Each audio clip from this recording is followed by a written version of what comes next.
Okay guys, good morning guys. Mayroon lang akong tips na maibahagi sa inyo at saka importante din ito guys, no, sa pagbabalag.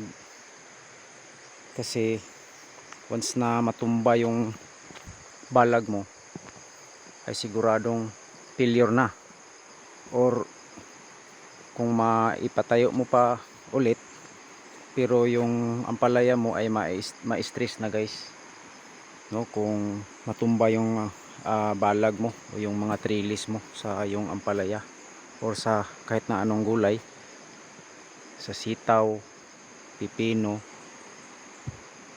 So kailangan guys masigurado natin yung ating balag na matibay, no. So tulad nitong sa akin guys, kasi dito sa bandang dulo guys, ito yung puste ko dati, no. Ayan, makikita nyo, ito yung puste ko dating ampalaya dito banda. Ayan, may mga kawayan pa hanggang dun, kikita nyo may mga kawayan pa. Ito po yung dati kong ampalaya. At saka itong sa dulo nito, itong puste sa dulo yung ginagamit ko na puste dito sa bago kong ampalaya. So ang nangyari guys, tumagilid siya, kita nyo tumagilid, kaya nilagyan ko ng ito brace, no. So para hindi matumba, kasi kung makikita nyo guys, nabigatan na siya kasi ang dami ng bunga.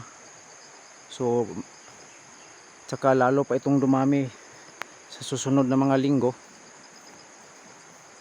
kaya dito sa bandang dulo nabigatan, kaya nilagyan ko ng 3 puste.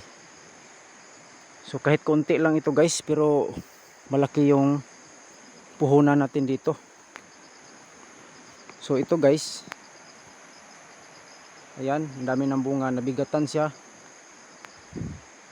doon, kaya hinihila niya yung puste natin doon, kasi dito banda sa gitna ang dami ng bunga, kita nyo hanggang doon, no. Yan, mga bunga nakabitin. So kaya ang ginawa ko, nilagyan ko ng support dito, lagyan natin ng brace para hindi siya matumba. So yan dapat yung iwasan natin guys, no, sa pag-aampalaya o kahit sa mga ibang gulay na may mga balag, para maiwasan natin yung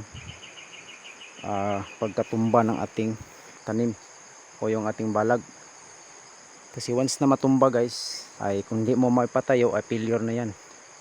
So yun lang guys, no, sana ay nakapagbigay tayo ng kunting idea dito sa pagbabalag, lalo na itong ampalaya.